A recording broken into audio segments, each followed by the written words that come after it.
Hello বন্ধুগণ, সকলে কেমন আছেন? আশা করছি খুব ভালো আছেন। আমরাও ভালো আছি। আজকে আমি একটু রান্না করতে করতে আপনার সঙ্গে কথা বলবো। প্রথমে এই বাঁধাকপিটাকে একটু সেদ্ধ করে নিয়েছি, আলু কুচি কুচি করে, নুন আর হলুদ দিয়ে বেসন আর চালের গুঁড়িটা দিয়ে তার সঙ্গে নুন, হলুদ, মিষ্টি, আদা গ্রেট করে দিয়েছি, দিয়ে লঙ্কা বাটা দিয়ে আমি এটাকে এখন মাখবো। আমার যেটুকুন যা রান্না শেখা বিয়ের পরে, নিজের ইচ্ছায়, কারণ কি বিয়ের আগে আমি কিচ্ছু রান্নাবান্না জানতাম না, কিছু না। আর এই যে ধোকা দেখছেন, এটা আমি মোটামুটি মায়ের কাছে, শাশুড়ি মায়ের কাছ থেকেই শিখেছি।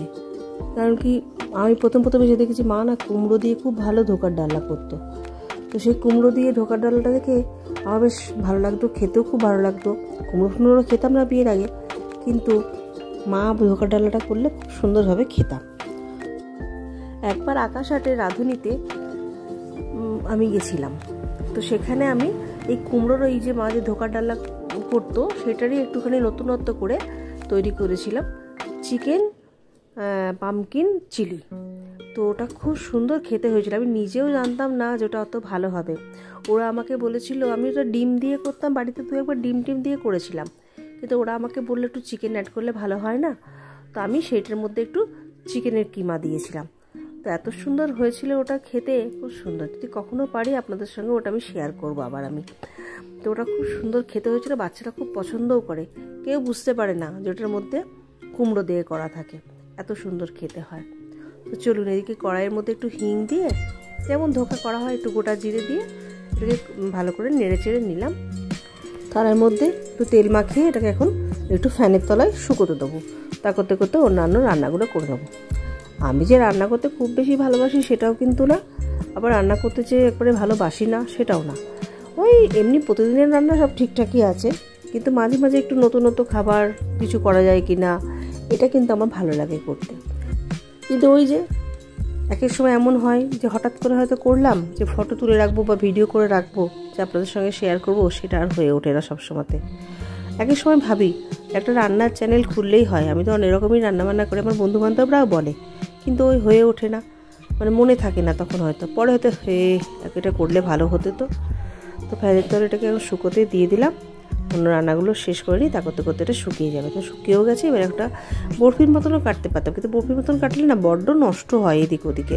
ওই জন্য চৌক করে কাটলে সমান ভাগে এটা ভাগ করা যায়। ওই চৌকো করে কেটে নিয়ে এবার একটু করে উল্টে দিয়ে শুকোতে দেবো।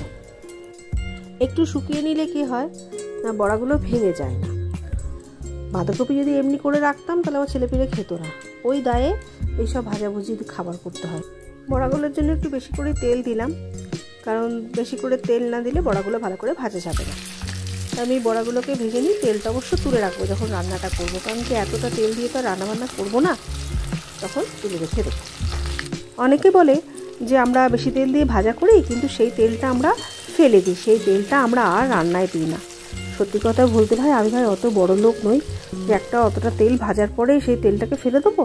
আমি তেলটাকে তুলে রাখি, তুলে ওপর থেকে হয়তো সেই তেলটা ছেঁকে নিই আমি রান্নাতে কাজে লাগাই। আর হ্যাঁ, যদি নিচের তেলটা খুব বেশি নোংরা না হয় তাহলে তো অসুবিধা নেই। আর এই যে বড়া সব ভাজছি, বড়াগুলো ভাজার পর যে গুঁড়োগুলো পড়ে, সেগুলো কিন্তু খুব মুচমুচে খেতে হয়, শুধু মুখে খুব ভালোই লাগে খেতে। আর আপনি যদি ওই মুচমুচে যে কারিটা করবেন বা ঝোলটা করবেন তার উপর যদি ছড়িয়ে দেন না, অদ্ভুত সুন্দর খেতে লাগে। ছড়িয়ে দেখবেন, খুব ভালো লাগে খেতে।